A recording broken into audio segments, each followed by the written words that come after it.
Hey guys, so if you haven't met me before, my name is Nathan and I'm the middle school pastor here at Grace. Michael's asked me to answer a few of the questions for the series you guys are in on the Questions in a Box series, so stay tuned for a couple of videos from me answering a few of those questions. And today I get the fun one. I get one about dating. So somebody asked, in biblical times, it was a sin to enter into a relationship with a non-believer. How does that translate to our world today? God calls us not to be unequally yoked. Can I missionary date? So there's a lot to explain there before I can really answer the question, especially if you're not familiar with the term unequally yoked. You're wondering why I'm talking about an egg. I'm not. The term yoked refers to oxen that would pull a plow, think in terms of like pulling a wagon. The yoke is the wood that they would carry around their neck to pull them together. And this question is referencing a passage in Second Corinthians 6:14, that says, "Do not be unequally yoked with unbelievers.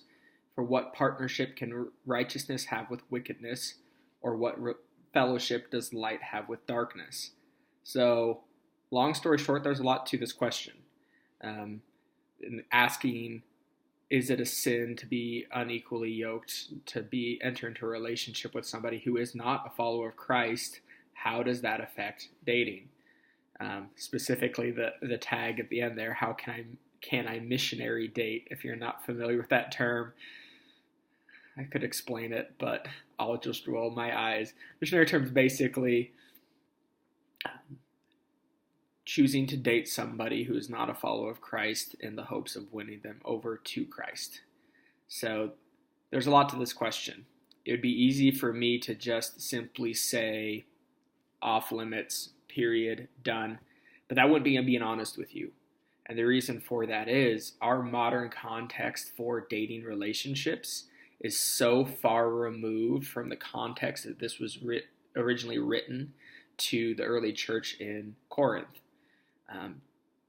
Honestly, if that was the same context now as it was then, most of you would be married by now. Arranged marriages were a big deal, and courtships, long-term courtships, the idea of being in a dating relationship not completely centered on the trajectory of marriage doesn't translate. It's vastly different. So because of that, the Bible is honestly rather silent about dating in the context we understand it. It wouldn't be fair for me to just tell you, no, it's off limits, that's it.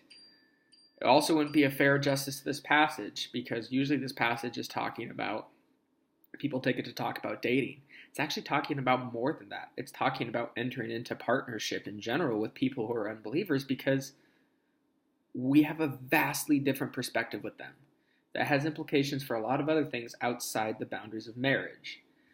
So there's a lot going on here, and there's a lot to weigh out.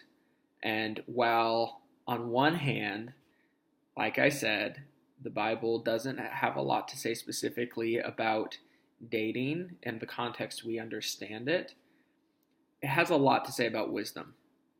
It has a lot to say about how to make wise choices and what makes sense. And so with that disclaimer, the next input I give, the rest of the time I'm going to focus on, is advice. It's wise counsel. That's all it is. It's not, you can't take this as gospel, and I would be unfair to you to tell you that this is more than my opinion and what I believe in looking at the totality of Scripture and what Scripture talks about with relationships, marriage, putting God first, what it means to be a part of His kingdom in this world. This is what influences my perspective. And the big part about missionary dating and the idea of dating somebody who is not yet a Christ follower in the hopes of being an influencer to them, for them to come to Jesus, while it appears noble on the surface, it's not quite so much quite often. Usually, if we're honest, it's just because you really like somebody and you want to date them. The idea of relationships are geared towards marriage. And to start things off on a foundation of where you're making somebody a project, I don't know how I feel about that. more often than not, that's going to lead to some difficult situations, some shaky ground when we approach a relationship with somebody as a project. That affects every relationship, every friendship that we have, every deal we make in business, everything. If we look at somebody as a project for them, say, hey, I just want to tell you about Jesus, are we really caring for them as a person if they're just simply a project? Especially if that comes in a context of a relationship. So there's that aspect. There's also another aspect. Say you're able to bring somebody to church as you're dating them. It seems like it's going great. You break up. And let's be honest, most of the time in high school, that's where things are going to head.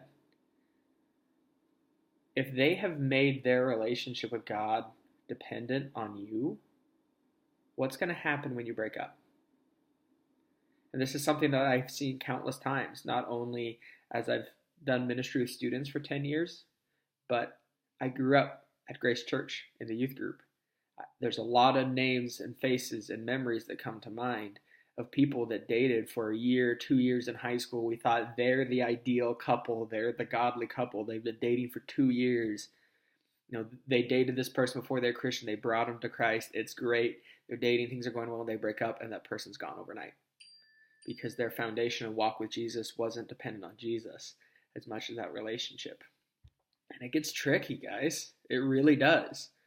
At the end of the day, you have to look at the long term and say, what's my goal for this? Is this the healthiest decision?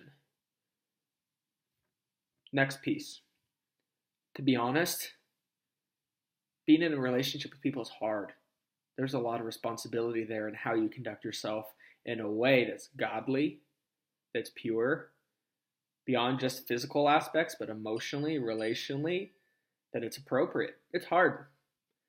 And if you're dating somebody that's not a Christian, that's a lot of responsibility that falls on your shoulders because you are a picture of what it means to be a Christ follower. There's a lot on the line there. And you need to be honest about weighing out that responsibility. And I look at my own life and the decisions I made when I was in high school to date people under this mask of what I thought was nobility. If I was honest, most of the time it had very little to do with Jesus and had more to do with the fact that I just wanted to date that person. What does that have to say? If that's the case, what does that have to say about how content we are in our relationship with Jesus where he's taking first?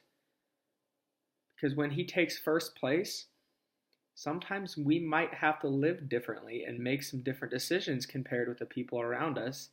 And that absolutely affects how we date. So you need to ask some big picture questions. It's hard to wrestle with. There's a lot more to that question than just weighing out that passage in Corinthians about being unequally yoked. There's certainly a big aspect there, but we can't misapply scripture to a context just because we seem like it fits or we've heard people do it before. Maybe that's not so much relating to a topic of dating, but the principle of us not being bound to somebody who has a completely different perspective than us because they are not a follower of Christ.